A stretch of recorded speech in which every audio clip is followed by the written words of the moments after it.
ബാഴ്സലോണയ്ക്ക് ഒരു number 9 striker ഇല്ല. ഇങ്ങനെ മിഡ്ഫീൽഡേഴ്സിനെ വാങ്ങിക്കൂട്ടിയിട്ട് കാര്യമില്ല, ഗോൾ അടിക്കാൻ ആൾ വേണ്ടേ എന്ന് ഞാൻ ഉൾപ്പെടെയുള്ള പലരും പറഞ്ഞിട്ടുണ്ട്. But Barcelona found A new number 9, റഫീന്യ. 2 മാച്ചിൽ നിന്ന് 3 ഗോളുകളാണ് റാഫീന്യ ഈ ഒരു സീസണിൽ ഇതുവരെ നേടിയത്. ബാഴ്സയുടെ ഏറ്റവും വേഴ്സറ്റൈൽ പ്ലെയർ ആരാണെന്ന് ചോദിച്ചു കഴിഞ്ഞാൽ ഞാൻ പറയും അത് റഫീന്യയാണ്. ലെഫ്റ്റ് വിങ് കളിക്കണോ, റൈറ്റ് വിങ് കളിക്കണോ, അറ്റാക്കിംഗ് മിഡ് കളിക്കണോ, സെൻറ്റർ ഫോർവേഡ് കളിക്കണോ, എല്ലാ പോസ്റ്റിലും ആപ്റ്റായിട്ടുള്ള ഒരു പ്ലെയറാണ് റഫീന്യ. സീസണിൻ്റെ തുടക്കത്തിൽ ബാഴ്സ ഫാൻസ് ഉൾപ്പെടെ എല്ലാവരും സംശയിച്ചൊരു കാര്യമാണ് ആരായിരിക്കും ബാഴ്സയുടെ സ്ട്രൈക്കറായിട്ട് കളിക്കുക.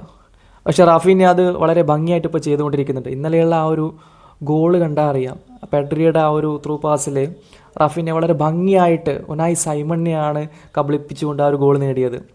അതൊരു പ്രോപ്പർ നമ്പർ 9 എങ്ങനെയാണ് ഫിനിഷ് ചെയ്യുന്നത് ആ ഒരു രീതിയിൽ തന്നെ റഫീന്യ ഫിനിഷ് ചെയ്തിട്ടുണ്ട്. അപ്പം റഫീന്യ ഇങ്ങനെ തന്നെ കളിക്കുകയാണെങ്കിൽ ഒരു നമ്പർ 9 തേടി പോകേണ്ട ആവശ്യം ബാഴ്സലോണയ്ക്ക് ഇനി ഉണ്ടാവില്ല.